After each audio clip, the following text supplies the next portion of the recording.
I want to sit down and talk about the differences between SDA and SIL and why the differences matter. When people can understand the differences, it helps the participant, the families and all of the stakeholders involved make a better decision that makes the living arrangement more sustainable and also suitable. These things really matter because it's really common to have situations like people might have both SIL and SDA, but they end up in a normal SIL house that's not actually SDA registered.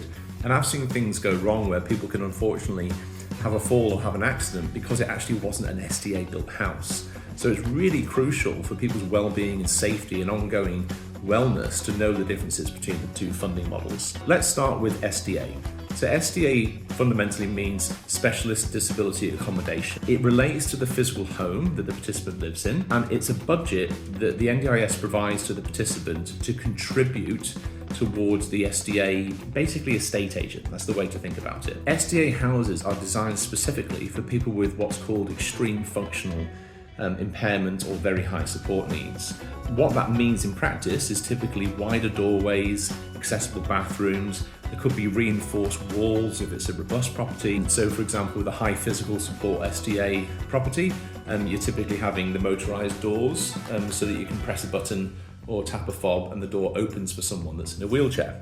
There can be other provisions such as ceiling hoist provisions or indeed emergency power systems. Now, SDA does not pay for the support worker's time, but what it does do is pay for the building and the appropriateness of that SDA property with things we just talked about. Now, SIL, in contrast, stands for Supported Independent Living. And SIL funding is indeed about the support that the person receives at home. Now, SIL is usually provided by the support provider and may be delivered either individually, one-to-one, or it could be a shared living arrangement. Another misconception is that the SDA and the SIL provider are the same company.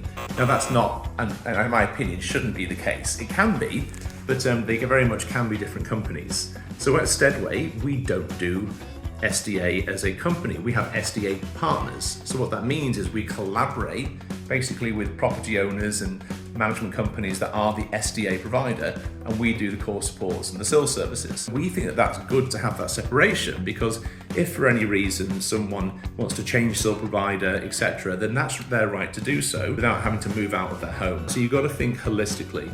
SDA is about the home and the design, and then SIL is about indeed the support workers. I hope that it's been useful to understand the differences between SDA and SIL, and if you ever want to inquire with Steadway, we are a New South Wales provider that indeed does the SIL side of things, and we've got lots of SDA partners that have got SDA properties across New South Wales.